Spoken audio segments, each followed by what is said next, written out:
Hello friends, नमस्ते, अस्सलाम वालेकुम। और इस उम्मीद के साथ कि आप जहाँ होंगे हंसते बसते और मुस्कुराते होंगे। आज की शानदार वीडियो का आगाज़ करते हैं जो एक सजेशन पर बनाई जा रही है और मोक्षा भाई जी हैं। अगर मैंने इनका नाम गलत लिया तो माज़रत, और अगर ठीक लिया तो बड़ी अच्छी बात है। और इनकी सजेशन पर ये वीडियो बना रही हैं जिसमें दिखाया जाएगा कि खान सर जो हैं वो इंडियन रेलवेज़ के लोकोमोटिव के बारे में मालूमात देंगे। और ख़ान सर के साथ ही कुछ दिन पहले एक वीडियो देखी थी जिसमें उन्होंने बताया था everything now about Indian Railways, और उन्होंने हर चीज़ को बड़े ही सादा अल्फाज में समझाया था।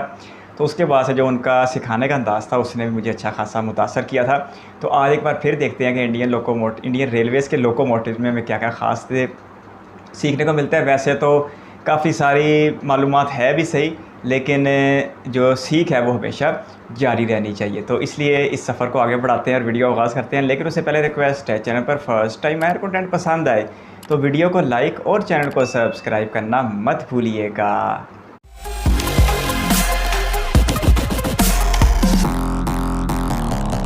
जय हिंद। इस वीडियो में हम समझते हैं एल्को लोकोमोटिव और ईएमडी लोकोमोटिव में क्या अंतर होता है, इन दोनों में पावरफुल कौन है और ये ज़्यादा धुआं क्यों देता है और ये कम धुआं क्यों देता है। आप देखे होंगे रेलवे स्टेशन पर लोकोमोटिव को कई कई घंटे स्टार्ट छोड़ दिया जाता है, उसे बंद नहीं किया जाता है। हम समझेंगे क्यों नहीं बंद किया जाता है। साथ ही आप देखे होंगे दो दो लोकोमोटिव यानी दो दो इंजन वाली ट्रेन एक साथ जाती है, तो क्या दोनों काम करता है, क्या दोनों में ड्राइवर बैठा रहता है, आखिर ये दोनों कंट्रोल कैसे होता है। आपके मन में एक और सवाल आता होगा कि सेम पावर का इलेक्ट्रिक लोकोमोटिव और सेम पावर के डीजल लोकोमोटिव में कौन ज़्यादा पावरफुल होता है। तो चलिए इस सबको समझते हैं इस वीडियो में। लोकोमोटिव समझने से पहले आपको ये पता करना पड़ेगा कि जो लोकोमोटिव है वो किस गेज की है। गेज किसे कहते हैं? लोहे की इन दो पटरियों के बीच की दूरी को हम गेज कहते हैं, जबकि जो सीमेंट का टुकड़ा बीच में रहता है उसे स्लीपर कहते हैं और पत्थर को बैलेस्ट कहते हैं। पत्थर क्यों गिराते हैं ये हम समझा देंगे। तो ये बीच की दूरी को हम गेज कहते हैं। अभी इंडिया में ज़्यादातर जो ट्रेनें हैं वो वाइड गेज यानी ब्रॉड गेज की हैं। सब वाइड गेज यानी ब्रॉड गेज को W से डिनोट करते हैं। हर लोकोमोटिव में हर एक इंजन के आगे आपको W जरूर देखने को मिलेगा। अभी हम आपको इमेज और वीडियो दोनों में दिखाएंगे। तो W से क्या होता है? Wide gauge. इनकी दूरी कितनी होती है? 1676 mm, यानी यहाँ से यहाँ तक की बीच की दूरी 1676 mm होती है। अगर आप इसको फीट में नापिएगा तो 5 फीट और 6 इंच होता है। गेज के बाद अब सबसे ज्यादा मायने रखता है कि ये लोकोमोटिव को पावर कहाँ से मिल रहा है, डीजल से मिल रहा है या इलेक्ट्रिक से मिल रहा है। अगर इलेक्ट्रिक ट्रैक्शन मतलब होता है ट्रैक पर खींचने वाला फोर्स, तो अगर इलेक्ट्रिक ट्रैक्शन पर मिल रहा है तो उस लोकोमोटिव पर A लिखा रहेगा। जैसे आप यहाँ देखिए, यहाँ लिखा है WAP। तो WAP का मतलब क्या है? W से वाइड यानी जो चौड़ाई है 1676 mm, और A से है AC ट्रैक्शन से चलेगा ये। P अभी हम समझा देंगे P का मतलब क्या होता है। और अगर डीजल से चलना होगा तो उसको डीजल को शॉर्टकट में D लिखा रहेगा। जैसे आप यहाँ देखिएगा तो यहाँ लिखा है WDP। W से क्या होगा? Wide gauge. D से क्या होगा? डीजल से। P से क्या हो जाएगा? पैसेंजर, यानी ये भी पैसेंजर ट्रेन को ले जाएगा, ये भी पैसेंजर ट्रेन को ले जाएगा। तो आप W का मतलब समझ गए और A और D में अंतर समझ गए। देखिए, जो लोकोमोटिव पैसेंजर ट्रेनों को खींचता है उसके आगे P लिखा रहता है। जो लोकोमोटिव गुड्स को खींचता है उसके आगे G लिखा रहता है। जो दोनों के काम में लाया जा सकता है उसको मिक्स लोको कहते हैं, उस पर M लिखा रहता है। और संटिंग के काम में आने वाले को हम S लिखते हैं। संटिंग मतलब मालगाड़ी जहाँ पे खाली होती हैं वहाँ मालगाड़ी के एक डिब्बा को आगे पीछे करने के लिए नॉर्मल से इंजन चाहिए, उसे संटिंग इंजन कहते हैं। तो 4 प्रकार के ये इंजन हो गए सब। अब हम आपको एक एक करके एग्जाम्पल पे समझाते हैं। जैसे आप इस लोकोमोटिव को देखिए, इस पे लिखा है WDG। अब आप बताइए, W से होगा वाइड गेज, D से होगा मतलब ये डीजल से चलेगा, और उसके बाद क्या हो गया कि भैया ये गुड्स ट्रेन को खींचेगा, तो ये हो गया WDG। यहां देखेंगे इस पे लिखा है WDP, यानी W यानी डीजल से चलेगा, W मतलब वाइड गेज, D मतलब डीजल से चलेगा, P मतलब क्या है? पैसेंजर ट्रेन को खींचेगा यानी सवारी गाड़ी को खींचेगा। इस लोकोमोटिव में देखिएगा तो यहाँ लिखा है WDM। W का मतलब होगा वाइड गेज पर चलेगा, D मतलब डीजल से, M मतलब मिक्स लोकोमोटिव है, यानी इसको मालगाड़ी में भी लगा सकते हैं और सवारी गाड़ी में भी लगा सकते हैं। आप एक चीज समझ गए होंगे कि हर एक लोकोमोटिव के आगे आपको W लिखा हुआ जरूर मिलेगा, क्योंकि आजकल हर एक ट्रेनें वाइड गेज यानी 1676 mm पे चल रही हैं। अब डीजल लोकोमोटिव जो है वो 4 कैटेगरी में जा सकता है। अगर WD यानी वाइड गेज पे चलने वाला डीजल लोकोमोटिव, तो सब में हम यहाँ WD लिख देते हैं क्योंकि वाइड गेज पे ये डीजल से चलेगा। पैसेंजर से खींचेगा पैसेंजर ट्रेन को तो WDP, गुड्स ट्रेन को खींचेगा तो WDG, मिक्स को खींचेगा तो WDM, शंटिंग के काम आएगा तो WDS होगा। तो इस हिसाब से डीजल लोकोमोटिव की 4 वेरिएंट हो सकते हैं। अब जो इलेक्ट्रिक करंट से चलने वाले होते हैं, इलेक्ट्रिक करंट पे वो भी तो वाइड गेज पे चलते हैं, तो उसे हम वाइड गेज AC ट्रैक्शन, तो सब में हम WA लगा दे रहे हैं क्योंकि वाइड गेज से चलेगा और AC करंट से चलेगा। और अगर ये पैसेंजर ट्रेन को खींचेगा तो WAP यानी wide gauge electric traction passenger, और गुड्स ट्रेन को खींचेगा तो WAG, मिक्स को खींचेगा WAM, और शंटिंग के काम में आएगा तो WAS का हो जाएगा। तो डीजल की भी 4 कैटेगरी हो सकती हैं और इलेक्ट्रिक के भी 4 कैटेगरी हो सकते हैं। अतः कुल 8 टाइप के आपको देखने को मिलेंगे। अब इन 8 टाइप के इंजन्स को बनाने वाली कोई ना कोई कंपनी होनी चाहिए, ये तो हम उसकी खासियत बता दी। अब कंपनी में तो इंडिया में 2 सबसे फेमस डीजल की कंपनी है, एक है एल्को लोकोमोटिव, एल्को का फुल फॉर्म होता है अमेरिकन लोकोमोटिव, और एक होता है EMD, इलेक्ट्रोमोटिव डीजल, EMD। यहाँ आप फिगर में एल्को देख सकते हैं, ये एल्को लोकोमोटिव है, और ये जो है EMD लोकोमोटिव है। अब EMD लोकोमोटिव भी 4 टाइप की बनेगी, पैसेंजर के लिए, गुड्स ट्रेन के लिए, मिक्स ट्रेन के लिए, शंटिंग के लिए। एल्कोमोटिव भी 4 टाइप की बनेगी, गुड्स के लिए, पैसेंजर के लिए, मिक्स के लिए और शंटिंग के लिए। ये आप पता कैसे करेंगे, तो आप उसके सामने लिखा हुआ पता कर सकते हैं। जैसे यहाँ लिखा है WDM, W मतलब वाइड, D मतलब डीजल, M मतलब मिक्स ट्रेन है। आप इस पे देखेंगे तो इस पे लिखा है WDP, W मतलब वाइड, D मतलब डीजल, और P मतलब पैसेंजर ट्रेन के लिए। तो ये किस चीज को खींचने के लिए, ये लिखावट के आधार पर पता कर सकते हैं, बनावट के आधार पर नहीं। अब इन दोनों में मुख्य अंतर समझिए। ये जो है ना ज्यादा धुआं देता है, ये 4 स्ट्रोक है और ये 2 स्ट्रोक है। 4 स्ट्रोक का मतलब क्या होता है, एक बार पेट्रोल जलेगा, डीजल जलेगा तो 4 बार पिस्टन ऊपर नीचे होगा, और इसका क्या होता है, एक बार डीजल जलेगा तो 2 ही बार पिस्टन ऊपर नीचे होगा। तो ये हो गया 2 स्ट्रोक, ये हो गया 4 स्ट्रोक। अतः 4 स्ट्रोक में पेट्रोल कम और ज्यादा ऊपर नीचे होता है, इसलिए इसके में पावर कम रहता है, पिकअप कम रहता है, और इसका पिकअप ज्यादा रहता है। इसमें फिल्टर लगा हुआ है इसलिए धुआं कम देता है, इसमें फिल्टर नहीं है इस वजह से ज्यादा स्मोक को करता है। इसका माइलेज जो होता है वो कम होता है, 1 लीटर में ये मैक्सिमम 300 मीटर जा सकता है, जबकि इसका माइलेज ज़्यादा होता है, 1 लीटर में ये 400 मीटर दूरी जा सकता है। तो ओवरऑल एल्को से अच्छा EMD है। तो आप कहेंगे कि भारत सरकार एल्को क्यों लाई थी, तो भारत सरकार को बहुत ज़्यादा रेलवे इंजनों की ज़रूरत थी। दोनों ही कंपनियां अमेरिका की कंपनी है। भारत सरकार ने इन दोनों कंपनियों से कहा था कि आप अपना कारखाना भारत में ही लगाएंगे और अपनी टेक्नोलॉजी भी भारत को देंगे, और इसके बदले हम आपको जो मतलब प्रॉफिट है वो देंगे। तो एल्को लोकोमोटिव टेक्नोलॉजी देने को तैयार हो गया, लेकिन EMD तैयार नहीं हुआ। तो भारत सरकार ने शुरू में अपने यहाँ एल्को लोकोमोटिव को लाया, लेकिन बाद में EMD भी अपनी टेक्नोलॉजी को देने के लिए तैयार हो गया। अतः हम लोग एल्को को बंद करके अब सारा प्रोडक्शन EMD का कर रहे हैं। तो एल्को और EMD में अंतर समझ में आ गया। ये गुड्स को खींचेगा या पैसेंजर को खींचेगा, ये आप लिखावट पे पढ़ेंगे। आप यहाँ देखिए, यहाँ 3 इंजन है और तीनों ही इंजन आपको एल्को कंपनी के दिख रहे हैं। आप इनको देख के ही बता सकते हैं कि ये एल्को कंपनी के इंजन है। यहाँ आप देखेंगे तो यहाँ लिखा है WDG यानी वाइड गेज डीजल गुड्स के लिए चलेगी। तो आप पता कर लिए कि भैया कंपनी तो एल्को है और ये किसके लिए है, गुड्स के लिए। यहां आप पढ़िएगा तो WDM लिखा है, WDM W वाइड गेज, और ये क्या है, मिक्स के लिए चलेगी। यहां आप देखेंगे तो WDP लिखा है, W से वाइड गेज, D से डीजल, P से पैसेंजर ट्रेन के लिए चलेगी। तो ये तो सब वाइड गेज की हैं, सब डीजल की हैं, सब का सब एल्को कंपनी की है। लेकिन हम क्या कहेंगे, या गुड्स के लिए, ये मिक्स के लिए, ये पैसेंजर के लिए है।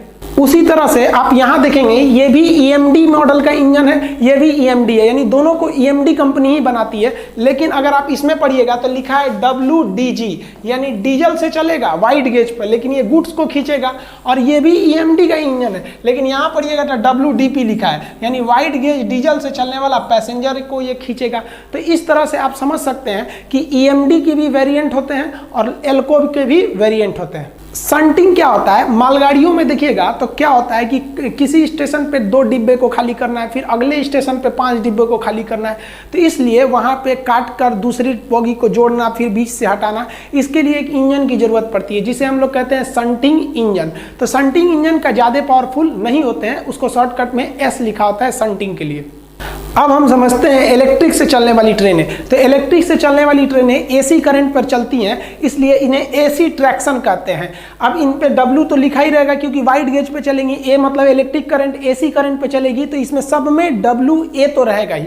अब WAP रहेगा तो पैसेंजर ट्रेन को खींचेगा, G रहेगा तो गुड्स ट्रेन को, यानी WAP पैसेंजर के लिए और WAG गुड्स के लिए। और ए का मतलब क्या है, एसी ट्रैक्शन, एसी करंट से चलने वाला है। अब इसमें भी जैसे जैसे टेक्नोलॉजी आगे आएगी उसमें सीरीज बढ़ेगा, जैसे WAP 4, 5, 6 कैसे होता है, इसी तरह से आगे बढ़ते जाएगा, उसका वेरिएंट आगे आएगा। आप ये लाल रंग वाला बहुत फेमस देखे होंगे, ये तीनों के तीनों लोकोमोटिव पैसेंजर के लिए बनाए गए हैं। ये हम जो इमेज में बनाए हैं ये तीनों पैसेंजर के लिए। ये लाल वाला जो है ये WAP4 है, यहाँ लिखा है WAP4 wide gauge electric passenger train 4, यानी ये चौथी पीढ़ी एक तरह से कह सकते हैं। 4 मतलब उसको इस कैटेगरी के सारे इंजन को 4 में रखेंगे, तो ये काफ़ी ज़्यादा प्रयोग में होता है, एक्सप्रेस ट्रेनों में इसका यूज होता है। अब इसके बाद जब इसकी टेक्नोलॉजी पूरी हुई तो इससे एक और अच्छा आया तो उसमें 5 रख देंगे, तो उसको क्या लिखेंगे WAP5। आप यहाँ देखिए, लिखिए, पढ़िए यहाँ क्या लिखा है WAP5। तो W मतलब क्या हो गया, वाइड गेज इलेक्ट्रिक पैसेंजर। 5 मतलब क्या है, ये 4 वाले से ज़्यादा अच्छा है, और तो 5-4 का मतलब क्या है, वो उससे ज़्यादा अच्छा है। अब 5 से अच्छा आ गया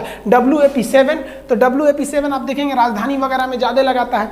WAP से क्या हो गया, वाइड गेज इलेक्ट्रिक पैसेंजर। तो ये इलेक्ट्रिक वाले हो गए सब। तो इलेक्ट्रिक इंजन जो होते हैं इनको भी 2 भाग में बांटेंगे, WAP पैसेंजर के लिए, WAG गुड्स के लिए। और 5, 6, 7, 8 ये इसके सक्सेसर यानी उसकी पीढ़ियों को दर्शा रहा है। यहां देखेंगे तो यहां सारे तीनों इंजन इलेक्ट्रिक से चलेंगे और वाइड गेज पे चलेंगे, अतः इसे WA कहेंगे। और ये तीनों प्रकार के इंजन मालगाड़ियों को खींचते हैं, इसलिए इसे WAG कहेंगे। ये काफी पुराना हो गया, ये WAG4 था। ये WAG4 ये अभी भी आपको देखने को मिलेगा, काफी पुराना हो गया। ये WAG7 है, ये भी अभी काम में लाया जा रहा है, ये भी अभी नया ही है, लेकिन अभी बहुत ही पावरफुल है WAG9। ये जैसे ये वाला है तो WAG9 है। तो सबके आगे WAG तो रहेगा, wide gauge electric goods locomotive है। अब 4, 5, 6, 7, 8 ये इसके आगे के पीढ़ियों को दर्शा रहा है। तो अभी इसमें इन सब में WAG9 काफ़ी तगड़ा है। हम आपको WAG12 के बारे में एक अलग वीडियो बना चुके हैं, आप उसको भी देख सकते हैं। अब बात करते हैं कि सेम पावर का इलेक्ट्रिक लोकोमोटिव और सेम पावर का डीजल लोकोमोटिव में पावरफुल कौन होता है। ये डीजल है, भले इसके ऊपर तार दिख रहा है, तार तो हर जगह रहता है, ट्रैक तो सेम होता है, चाहे उस पर इलेक्ट्रिक लोकोमोटिव को ले जाइए चाहे डीजल को ले जाइए। तो ये डीजल लोकोमोटिव है, आप पहचान के बता सकते हैं, ये एल्को तो है नहीं, EMD है। और ये आपका इलेक्ट्रिक वाला लोकोमोटिव है।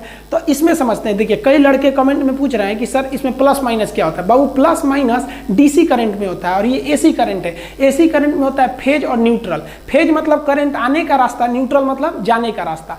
तो ऊपर के तार से इन्हें फेज मिल जाता है और चक्के से इनको अर्थिंग के थ्रू न्यूट्रल मिल जाता है। तो ये समझे ना, फेज मिल जाता है, उससे न्यूट्रल मिल जाता है चक्के से। ये जो लोकोमोटिव है इलेक्ट्रिक वाले, ये 3 फेज पे चलते हैं। आप कहिएगा सर ऊपर से तो एक ही तार रहता है जिसके ये कांटेक्ट में रहता है, कांटेक्ट वायर में। तो आप कहेंगे कि सिंगल फेज मिलता है तो 3 फेज पे कैसे चलेगा। देखिए ये ऊपर अपने OHE से सिंगल फेज करंट को लेता है और इसके अंदर एक बहुत ही बड़ा रेक्टिफायर यानी डिस्टकारी रहता है जो इसे DC करंट में बदल देता है। फिर इस DC करंट को 3 फेज AC में बदल लिया जाता है। इस तरह से AC को लेकर DC उसके बाद 3 फेज में बदल लिया जाता है। समझ में आ गया। एक चीज और देखे होंगे आप, जो ऊपर के करंट होते हैं या कहीं पे भी आप देखेंगे वो 11 के मल्टीपल में होते हैं। 11,000 वोल्ट, 22,000 वोल्ट, 33,000 वोल्ट ऐसे होते हैं। ऐसा क्यों होता है, तो देखिए थॉमस एल्वा एडिसन ने जब बल्ब बनाया था तो उन्होंने देखा कि 100 वाट का जो बल्ब है तो 100 वोल्टेज देने पे वो अच्छे से नहीं चल रहा है। तो उन्होंने पता लगाया कि बीच में ही कुछ वोल्टेज बर्बाद हो जाते हैं। तो इसलिए उन्होंने क्या किया, 10% एक्स्ट्रा वोल्टेज दिया। यानी 10 वोल्ट पे अगर बल्ब को जलाना है तो उसे हम लोग कितना देते हैं, 110 वोल्ट देते हैं, ताकि 10% बर्बाद भी हो जाए तो उसे प्रॉपर 10 पहुंच जाए। इसलिए कहीं भी देखिएगा तो 10% एक्स्ट्रा वोल्टेज दिया जाता है ताकि बीच में वो वोल्टेज लॉस भी हो तो उसको प्रॉपर 100% पहुंच पाए। मान लीजिए 10% लॉस हो रहा है तो आप 110% दीजिए, उसको 100% मिल जाएगा।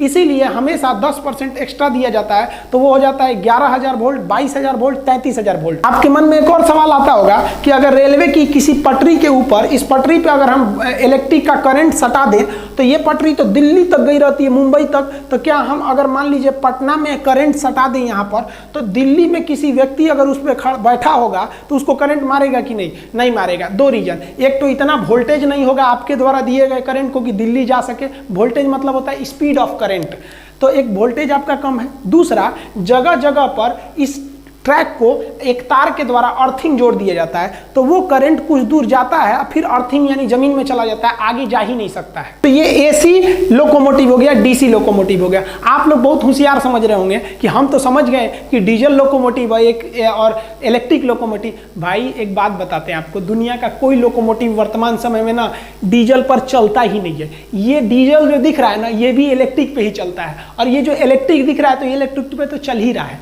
एक्चुअली ये डीजल वाला डीजल से अपना जनरेटर चलाता है और करंट पैदा करता है, और फिर उस करंट को अपने चक्के के पास लगे हुए मोटर को देता है ताकि वो ट्रैक पर चला सके।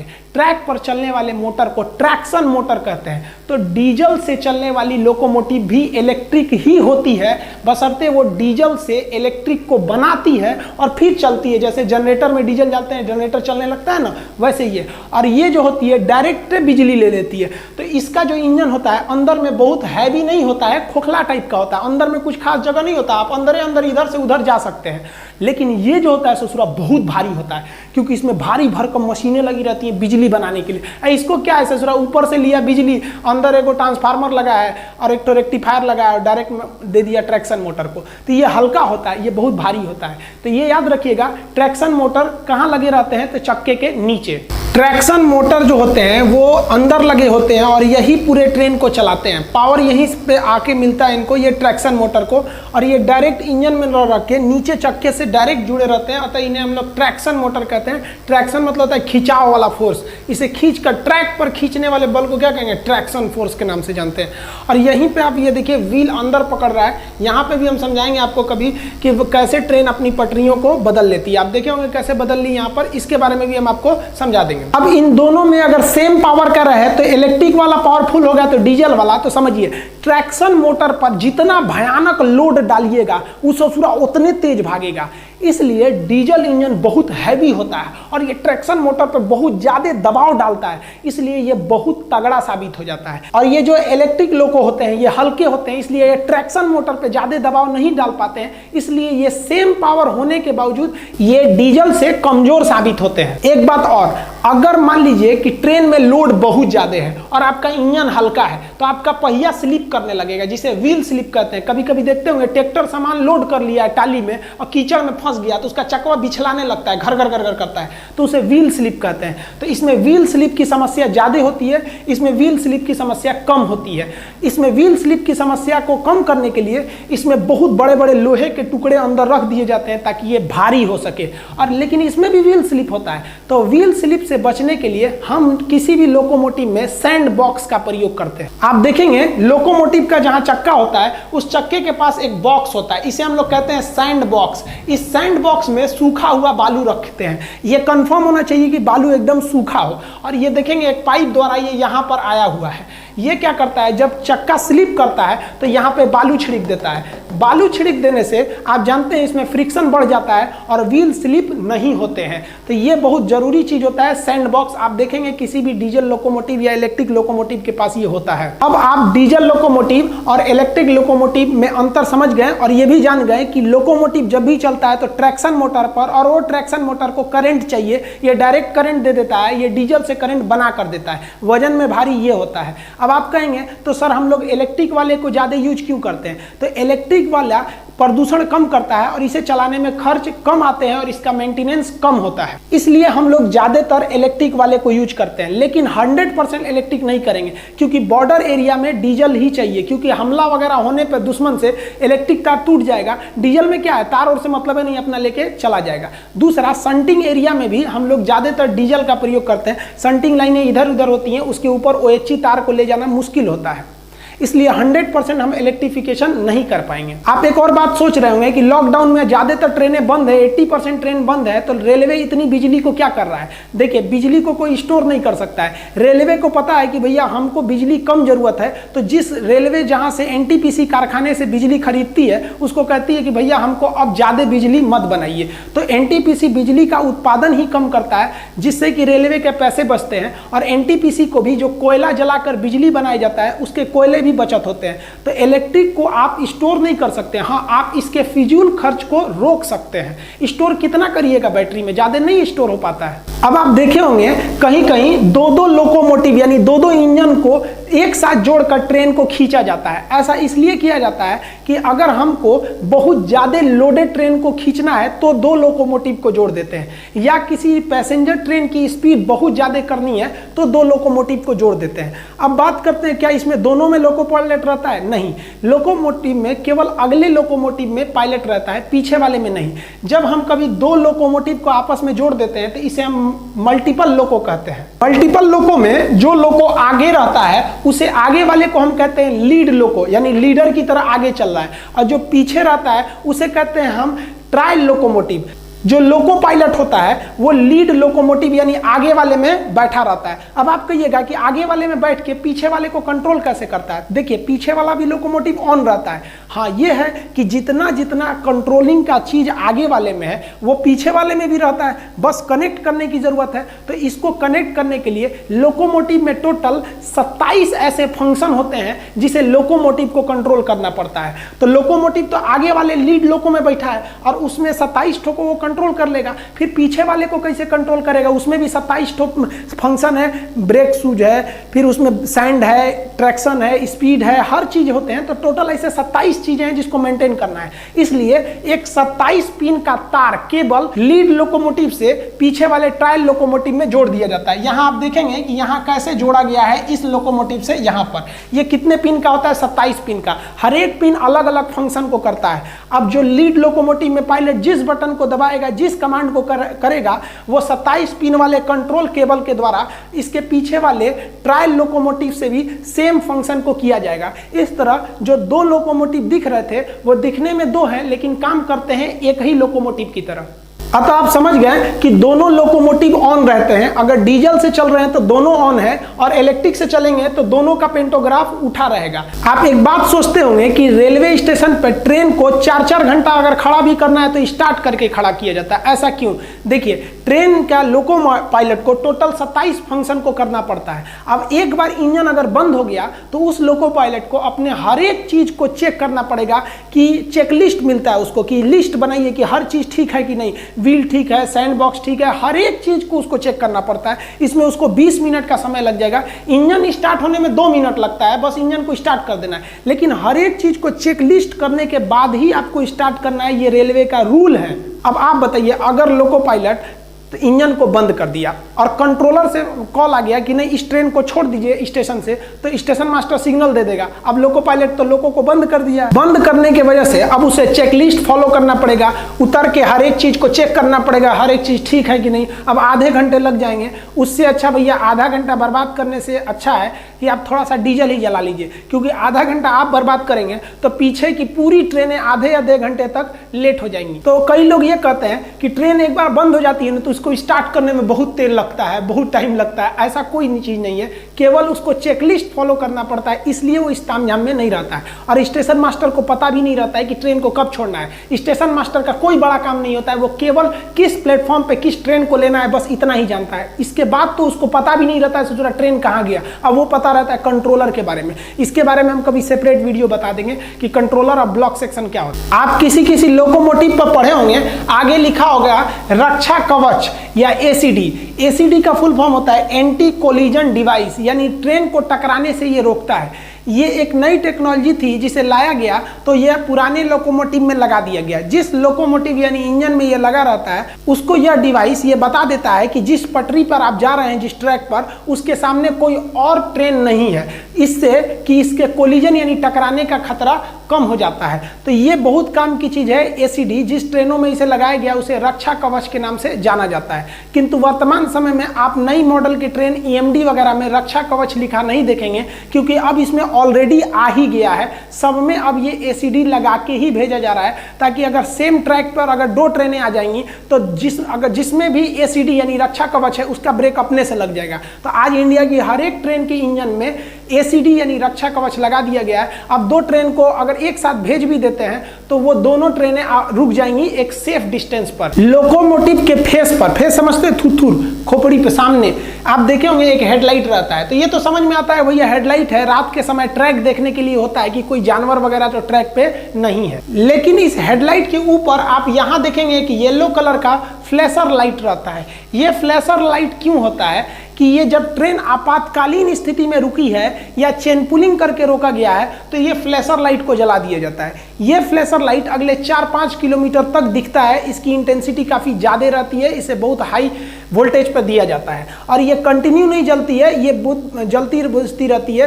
ताकि दूसरे का ध्यान अट्रैक्ट हो कि ये ट्रेन को जेन्युइन नहीं रुकी हुई है, इसे आपात स्थिति या चेन पुलिंग करके रोका गया है। तो ये हो गया फ्लैशर लाइट। लोकोमोटिव में मार्कर लाइट भी होते हैं, आप यहाँ देखिएगा तो यहाँ मार्कर लाइट है और ये मार्कर लाइट है। मार्कर लाइट 2 कलर के होते हैं, लाल और सफेद। देखिए जब लोकोमोटिव फॉरवर्ड डायरेक्शन यानी सीधे चलता है फॉरवर्ड डायरेक्शन में तो सफेद वाला मार्कर लाइट जलता है जो व्हाइट कलर का है, तो वो जलेगा फॉरवर्ड डायरेक्शन में, व्हाइट वाला जलेगा।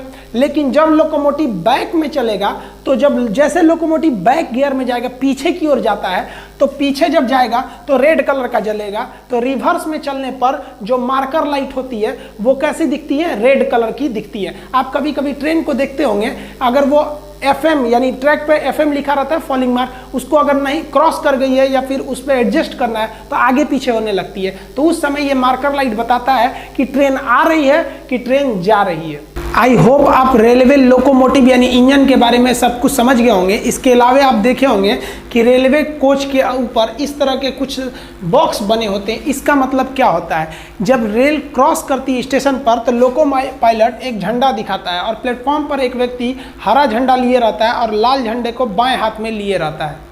आप ये भी देखे होंगे कि ट्रेन के लास्ट बॉगी पर ऐसे क्रॉस बना रहता है और यहाँ पे LV लिखा रहता है। इसका मतलब क्या होता है, ये जो साइड बफर होते हैं ये क्यों दिए जाते हैं, बचपन में हम लोग इसे चुंबक कहते थे, हम लोग कहते थे यही चुंबक है ये। और भी आप देखे होंगे कि ये कॉपलिंग क्या होती है, मालगाड़ियों की कॉपलिंग अलग होती है और सवारी गाड़ी की कॉपलिंग अलग होती है। बचपन में सबसे ज़्यादा आदमी दिमाग लगाता था कि ट्रेन अपनी पटरी कैसे बदल देती है। इसको हम लोग 3D 2D और एनिमेशन की मदद से समझेंगे कि कैसे ट्रैक बदल देती है। आप अगर इसको समझना चाहते हैं तो आप कमेंट करेंगे, उसके बारे में हम एक सेपरेट वीडियो बना देंगे। मिलेंगे हम नेक्स्ट वीडियो में, तब तक के लिए जय हिंद। बहुत ही ज़बरदस्त और क्या बात है खान सर की, जिस तरह इन्होंने everything now about Indian Railways की वीडियो बनाई थी और उसमें छोटी छोटी चीज़ों को समझाया और बताया था, तो इसी तरह इन्होंने आज लोकोमोटिव्स के बारे में बड़ा ही तफसील से समझाया। और जो लोकोमोटिव के बारे में शुरू से बात बताते रहे, WAP से लेकर WAG, फिर EMD और फिर एल्को, उनमें से काफ़ी सारी बातों का तो इब्तिदा में पता ही था, जो कि आपकी बदौलत मुमकिन हो पाया है। और इसके बाद जो मेरे लिए सबसे ज़्यादा हैरानगी की बात इस वीडियो के सबसे शुरू वाले हिस्से में आई, जब उन्होंने बताया कि एल्को जो है वो सिर्फ़ और सिर्फ 300 मीटर का डिस्टेंस तय करता है 1 लीटर डीजल के ऊपर, और ये 4 स्ट्रोक होता है और इसलिए ये ज़्यादा धुआं पैदा करता है। जबकि EMD की जो माइलेज है वो थोड़ी सी बेहतर है, वो 400 मीटर का फासला तय करती है 1 लीटर के ऊपर। और एल्को और EMD के आने का बता रहे थे कि जिस ज़माने में एल्को आना शुरू हुआ तो उन्होंने अपनी टेक्नोलॉजी भारत को दे दी थी, इसलिए शुरू में जब नए नए लोकोमोटिव आए स्टीम के बाद तो फिर वो डीजल में एल्को के ही आए थे। लेकिन फिर एक वक्त आया जब EMD को लगा कि भारत की में तो बहुत बड़ी मंडी है यहाँ पर इंजन्स की, तो फिर वो भी अपनी टेक्नोलॉजी यहाँ पर ले आए। और अब एक ऐसा वक्त भी है जब भारत में सेमी हाई स्पीड ट्रेन जो है वो 100% मेड इन इंडिया है। तो ये सारे मामला जो है ऐसे चलते रहते हैं। और इसमें जो और बहुत ज़्यादा शानदार बात लग रही थी, डीजल लोकोमोटिव हो जाए या इलेक्ट्रिक लोकोमोटिव हो जाए, चलते दोनों ही जो है वो बिजली के ऊपर है। और पहले वो इलेक्ट्रिक का बता रहे थे कि इसको सिंगल फेज़ लेते हैं, फिर उसको DC में कन्वर्ट करते हैं, फिर उसको दोबारा 3 फेज़ में तब्दील कर देते हैं। और इसके साथ साथ भी डीजल का बता रहे थे कि डीजल लोकोमोटिव में भी बिला खर्चा वो जनरेटर पावर पैदा करते हैं और उसकी वजह से फिर वो जो ट्रांजैक्शन मोटर बता रहे थे वो चलती है और वो फिर व्हीलों को घुमाती है। और बता रहे थे कि जो इलेक्ट्रिक लोकोमोटिव है इसमें ख़ास तौर पर इसका वज़न बढ़ाने के लिए इसमें लोहे के बड़े बड़े टुकड़े रखे जाते हैं, जबकि डीज़ल जो है वो वैसे ही बड़ा वज़नी होता है। और इनके बताने से पहले भी कई एक वीडियो में मैंने आपसे गुजारिश यही की थी कि मुझे भी ऐसा ही लगता है कि जो डीज़ल लोकोमोटिव है ये एक बड़े भी बहुत होते हैं और दूसरे नंबर पर ये वज़नी बहुत होते हैं। और ख़ास तौर पर जब इनका वो एक्सेलरेशन साउंड निकलता है तो उससे अंदाज़ा होता है कि अंदर कितनी शक्तिशाली एक क़ुव्वत जो है वो कार फरमा है। और फिर इसलिए बता रहे थे जनरेटर के बारे में, बता रहे थे कि जनरेटर ऐसी ही चीज़ होती है जो चले चाहे पेट्रोल से चाहे डीज़ल से, लेकिन वो बिजली बनाता है। तो इलेक्ट्रिक की ज़ुबान में इलेक्ट्रिक की ज़ुबान में जनरेटर और मोटर दोनों एक ही चीज़ें हैं। फ़र्क सिर्फ इतना है कि जो मोटर है वो इलेक्ट्रिक एनर्जी को मैकेनिकल एनर्जी में तब्दील करती है और जो जनरेटर है वो मैकेनिकल एनर्जी को इलेक्ट्रिक एनर्जी में तब्दील करता है। तो बेसिकली जो वो क़ुव्वत कार फरमा होती है ट्रैक्शन मोटर में, वो बता रहे थे कि वो मोटर की मदद से होती है, चाहे वो डीज़ल पे चल जाए चाहे वो इलेक्ट्रिक पे चल जाए। फिर वो वेब 4, 5 और 7 का बता रहे थे कि कैसे आगे जो नंबर हैं ये इनकी जनरेशन है, ये इनकी पीढ़ी है। और वेब का तो वैसे पता था, वाइड AC और पैसेंजर। और वेब 6 से नहीं कभी नाम सुना वेब 6 का, वेब 5 के बाद डायरेक्टिव वेब 7 आ जाता है। और वो ये भी बता रहे थे कि जो ये वेब 5 है ये तेज़ रफ्तार ट्रेनों के आगे लगा होता है, और जो वेब 7 है ये भारत की सबसे प्रीमियम ट्रेनों के आगे लगा होता है। और हमें ये नज़र भी आता है कि जिस ट्रेन के आगे वेब 7 लगा हुआ 130 किलोमीटर फ़ी घंटा की रफ्तार से जाती भी है। तो बाकी बड़ी ही कमाल की जानकारी दी आखिर तक। एक तो वीडियो में इंटरेस्ट बनाए रखा क्योंकि इनके बात करने का जो अंदाज़ है वो बहुत ज़्यादा ज़बरदस्त है, बड़े ही आसान अल्फाज में समझाते हैं, तो उस वजह से जो वो दिलचस्पी बनी रहती है। और वो सैंड बॉक्स को बता रहे थे कि जब कभी व्हील में जो स्लिप होते हैं तो उसके लिए फिर वो सैंड बॉक्स होता है। और सैंड बॉक्स का नाम मेरे अब ज़हन से निकल गया, वो रेत के लिए क्या लफ्ज़ इस्तेमाल कर रहे थे अपनी मुकामी ज़ुबान का। और वो बता रहे थे कि अगर ये सारे पटरी जो है वो अगर हम पटना से बैठकर पटरी में करंट छोड़ें तो क्या ये दिल्ली मुंबई जहाँ तक भी जा रही है वहाँ तक जाती रहेगी। तो साथ ही उन्होंने बताया कि इसमें जो है वो अर्थिंग की होती है, कुछ कुछ फासले के बाद वो जो है अर्थ वायर होती है जो अजाफी करंट को ज़मीन में भेज देती है। और वैसे भी ये मुमकिन नहीं था क्योंकि जिस मटेरियल का ये बना हुआ है, पटरी बनी होती है, लोहा है या जो भी है, बहरहाल वो इतना ज़्यादा साजगार नहीं है इलेक्ट्रिक करंट को गुजारने के लिए। और वैसे भी जो तारें होती हैं ये छोटे दर्जे में जो घरों में इस्तेमाल होती हैं ये कापर की होती हैं, जो बड़े भी होती हैं वो एलुमिनियम की होती हैं। तो ऐसे में वो फिर उसके बावजूद उसमें अच्छी खासी रेजिस्टेंस होती है, तो इतनी ज़्यादा लोहे में इतनी दूर तक करंट जाना मुमकिन नहीं है। और जो बिजली घर है उनमें हैवी बिजली इसलिए बनाई जाती है ताकि जब उसकी जो ट्रांसमिशन करनी है, जब उसको तरसील का निज़ाम करना है उसका पूरे मुल्क में, तो वो रास्ते में अच्छी खासी ज़ाया भी होती है। और फिर जो हर शहर हर कस्बे के बाहर छोटे मोटे बिजली घर बने होते हैं उनका मकसद ये होता है कि वो जो वोल्टेज वगैरह बीच में ड्रॉप हुए होते हैं उनको फिर से बूस्ट करके फराहम करता है। इवन के जो हमारे गली मोहल्ले में ट्रांसफार्मर लगा होता है इसका भी यही काम होता है, जो बिजली को कम ज़्यादा करने का, यानी कि पीछे से ज़्यादा बिजली आ रही होती है और उसे कम करके हमारे घरों के मुताबिक दे रहा होता है। तो बाकी वो सारा अच्छी तरीके से समझा रहे थे। और जहाँ तक मुझे अब याद आ रहा है मैं उनकी बातें दोहरा रहा हूँ। और वो हेडलाइट का बता रहे थे, और वो बता रहे थे कि ये जो अगर चेन पुलिंग हो जाए या ट्रेन को किसी गैर मामूली हालात में रोकना पड़ जाए तो एक फ़्लैश लाइट है जो 4 से 5 किलोमीटर दूर तक दिखाई देती है, वो मुसलसल ब्लिंक करती है ताकि अगर कोई सामने से ट्रेन आ भी रही है तो उससे पता चल जाए। फिर उसके साथ साथ फिर वो रिवर्स के लिए रेड का बता रहे थे और फॉरवर्ड के लिए जो है वो वाइट का बता रहे थे। और इसमें वो बता रहे थे कवच सिस्टम के निज़ाम का, जो कि एक बड़ी ही ज़बरदस्त बात है। और भारत की जो जितनी भी ट्रेनें आ रही हैं उसमें कवच सिस्टम लग के आ रहा है। और मुझे अच्छी तरह याद है जब इस कवच को टेस्ट किया गया था तो इसके एक इंजन में बैठे थे भारत के रेलवे मिनिस्टर एशनी वैष्णव और दूसरे इंजन में बैठे थे भारत के रेलवे के टॉप ऑफिशियल्स। तो ये जो है ना इन्होंने एक ऐसी अखलाकी कदर पैदा कर दी थी जो एक मिसाल बन गई कि भाई जब तजर्बा करना है तो फिर बड़े लोगों को सामने आना पड़ेगा। गो कि इससे पहले उन्होंने काफ़ी एक्सपेरिमेंट किए होंगे, लेकिन जब ये अमली तौर पर मीडिया के सामने किया जा रहा था तब ये जो है बड़ी बड़ी शख्सियत जो है वो दोनों इंजनों में मौजूद थी। और एक मखसूस फासला शायद 300 मीटर या 300 फीट का, लेकिन एक मखसूस फासले के ऊपर आकर जो ट्रेनें हैं वो खुद ब खुद रुक जाती हैं। तो ये भी एक बहुत बड़ी कामयाबी है जिसे ये भी तकरीब मेड इन इंडिया ही है और भारत ने अपने तय इस सारी टेक्नोलॉजी को, इस सेफ्टी को बनाया और जो है वो एक्सीडेंट ज़ीरो कर दिया। लेकिन उसके बावजूद पिछले साल जुलाई या अगस्त में हमें इंडियन रेलवेज़ में एक बहुत बड़ा हादसा कोरोमंडल एक्सप्रेस का देखने को मिला जो कि इंसानी गलती की बुनियाद पर था। बाकी जो हादसात की शरह है इंडियन रेलवेज़ में बहुत ही खासी कम हो चुकी है, जो कि एक बहुत ही हौसला अफजा बात है। जहाँ जिस मुल्क में रोज़ाना हज़ारों की 13-14 हज़ार पैसेंजर ट्रेनें और 10-11 हज़ार मालबरदार गाड़ियाँ और उसके बावजूद जो है एक्सीडेंट ज़ीरो रहे, तो ये काबिल सताइश बात है।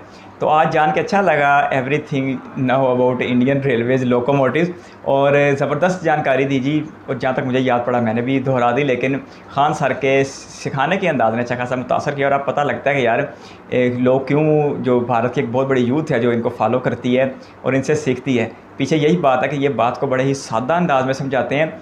ये तो मुझे थोड़ी बहुत मालूमात थी, तो मुझे अंदाज़ा रह गया कि क्या बात कर रहे हैं, लेकिन अगर मुझे बिल्कुल भी मालूमात ना होती तो भी मुझे इस वीडियो को देखने के बाद अच्छी खासी मालूमात हो जाती, क्योंकि इनके बताने का जो है वो अंदाज़ बड़ा ही सादा है। और ख़ुद भी ये इधर बिहार पटना के ही हैं, और जिस तरह मैंने पिछली वीडियो में भी आपसे कहा था कि इनका नाम भी ये जो है वो कामयाब शख्सियत में शामिल किया जाता है कि किस तरह एक बिहारी नौजवान ने मेहनत करके इतना मुकाम पैदा किया। और इनकी जो अकेडमी है, मुझे पता नहीं कि वो ऑनलाइन है या फिज़िकल है, लेकिन वो बड़े ही मामूली फ़ीस के ऊपर जो है वो कोर्सेज़ बेचते हैं, जो है ना बड़े ही कम दाम पे इल्म बाँट रहे हैं, जो कि बड़ी ही ज़बरदस्त बात है। तो इस लिहाज से भी ये काबिल तारीफ़ है, और अपने पढ़ाने के अंदाज़ के लिहाज से भी आज इनका अंदाज़ पसंद है, और काफ़ी कुछ जानने का मौका मिला है इंडियन रेलवेज़ लोकोमोटिव्स के बारे में।